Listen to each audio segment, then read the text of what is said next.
रक्षा मंत्री राजनाथ सिंह आज से 2 दिन के मोरक्को के दौरे पर रहेंगे। उनकी मोरक्को के रक्षा मंत्री अब्देल लतीफ के साथ अहम द्विपक्षीय बैठक होगी। ये किसी भारतीय रक्षा मंत्री की मोरक्को की पहली यात्रा होगी। रक्षा मंत्री के दौरे के दौरान दोनों देशों के बीच रक्षा और औद्योगिक सहयोग को नई दिशा मिलने की संभावना। ट्रेन में सफर करने वाले यात्रियों को भारतीय रेलवे ने बड़ी राहत दी है। प्लेटफॉर्म और ट्रेनों में मिलने वाली रेल नीर की बोतल अब पहले से सस्ती हो गई है। पहले जहां यात्रियों को 1 लीटर की बोतल के लिए 15 रुपए देने पड़ते थे, तो वहीं अब वही बोतल आम लोगों को सिर्फ 14 रुपए में मिलेगी। इसी तरह आधा लीटर की बोतल अब 9 रुपए में मिलेगी, जबकि पहले इसकी कीमत 10 रुपए थी। नई दरें 22 सितंबर से लागू होंगी। गृहमंत्री अमित शाह आज राजस्थान के दौरे पर रहेंगे। जोधपुर में एक नेत्रहीन महाविद्यालय के भवन का शिलान्यास करेंगे। महाविद्यालय में नेत्रहीन विद्यार्थियों के लिए हॉस्टल, आधुनिक सुविधाओं का निर्माण किया जाएगा। ये पहल विशेष जरूरत वाले बच्चों के सशक्तिकरण और समाज में उनकी भागीदारी बढ़ाने की दिशा में महत्वपूर्ण कदम। महंगाई से जूझ रही आम जनता को बड़ी राहत मिलने जा रही है। सरकार की तरफ से जीएसटी दरों में कटौती के बाद अमूल ने घी, पनीर, आइसक्रीम समेत अपने 700 प्रोडक्ट्स के दाम घटाने का ऐलान कर दिया है। ये नई दरें कल से देश भर में लागू हो जाएंगी। इससे पहले मदर डेयरी ने 16 सितंबर को अपने डेयरी प्रोडक्ट्स के दामों में कटौती का ऐलान किया था। अमेरिका के साथ टैरिफ को लेकर तनातनी के बीच उद्योग मंत्री पीयूष गोयल कल अमेरिका के दौरे पर जाएंगे। हाल ही में द्विपक्षीय व्यापार समझौते को लेकर दिल्ली आई अमेरिकी टीम के साथ भारत की चर्चा सकारात्मक रही। इसके बाद पीयूष गोयल की अगुवाई में एक हाई लेवल डेलीगेशन 22 सितंबर को ट्रेड टॉक के लिए अमेरिका का दौरा करेगी।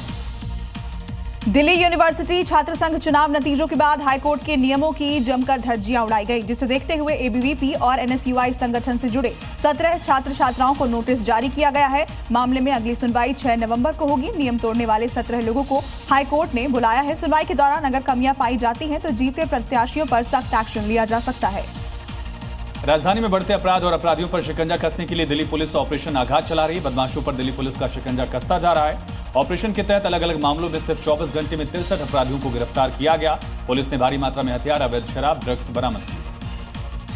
शाहदरा के गांधीनगर इलाके में एक फैक्ट्री में आग लगने से हड़कंप मच गया। सूचना मिलने पर दमकल की कई गाड़ियां मौके पर पहुंची, लेकिन गली में कम जगह होने की वजह से केवल क्विक रिस्पांस गाड़ी ही अंदर जा सकी। यहां बिल्डिंग से काले धुएं का गुबार उठता हुआ दिखाई दिया। हालांकि कड़ी मशक्कत के बाद आग पर काबू पा लिया गया और अब तक किसी के हताहत होने की खबर सामने नहीं आई है। आग लगने के कारणों की जांच की जा रही है।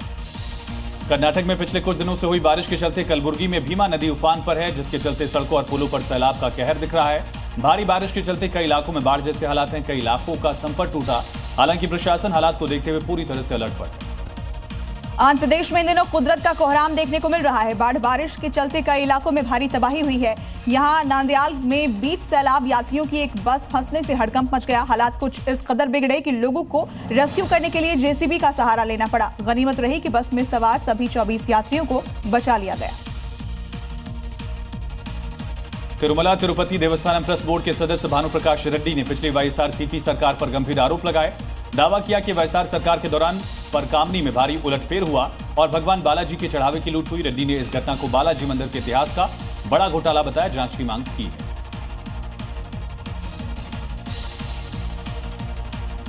देश के चीफ जस्टिस बीआर गवाई राजस्थान के शाही अंदाज का लुत्फ उठाते नजर आए हैं। बीकानेर में वो ऊंट गाड़ी की सवारी करते हुए रेतीले धारों पर घूमते हुए नजर आए। इस खास मौके पर केंद्रीय कानून मंत्री अर्जुन राम मेघवाल और जस्टिस विजय बिश्नोई भी उनके साथ मौजूद रहे। सीजेआई के बीकानेर आगमन पर खास इंतजाम किए गए थे और बीआर गवाई ने राजस्थान की इस रॉयल परंपरा का अनोखा अनुभव लिया।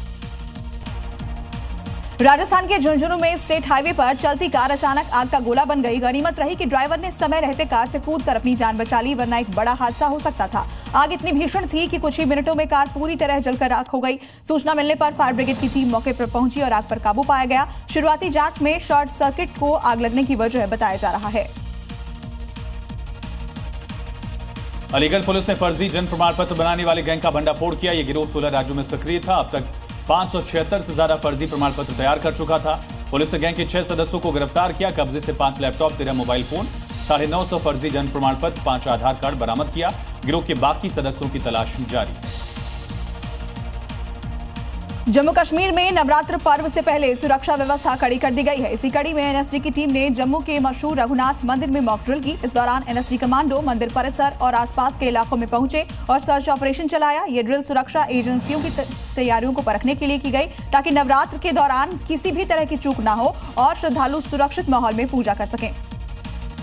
यूपी के कानपुर में बड़ा हादसा टला। कानपुर हाईवे पर चलते डंपर में अचानक आग लग गई। देखते देखते डंपर आग की गोली में तब्दील हो गया। गनीमत रही कि ड्राइवर ने समय रहते कूदकर जान बचाई। सूचना पर पुलिस और फायर ब्रिगेड की टीम पहुंची। कड़ी मशक्कत के बाद आग पर काबू पाया गया। कानपुर सागर हाईवे पर करीब कई घंटे तक यातायात इससे प्रभावित रहा। मध्य प्रदेश के रायसेन जिले के औद्योगिक क्षेत्र मंडीदीप में बड़ी घटना सामने आई। पैकेजिंग फैक्ट्री में अचानक भीषण आग लग गई। आग इतनी तेजी से फैली कि आसपास की फैक्ट्रियों में भी हड़कंप मचा। सूचना पर दमकल विभाग की कई गाड़ियां पहुंची, आग बुझाने में जुटी और आग लगने के कारणों का अब तक पता नहीं चला, लेकिन लाखों रुपए के नुकसान की आशंका जताई गई। एमपी के नरसिंहपुर में विश्व हिंदू परिषद और बजरंग दल के कार्यकर्ता सुभाष पार्क चौराहे पर जुटे और रैली निकालते हुए एसपी ऑफिस तक पहुंचे। कार्यकर्ताओं ने पुलिस अधिकारियों को ज्ञापन सौंपा।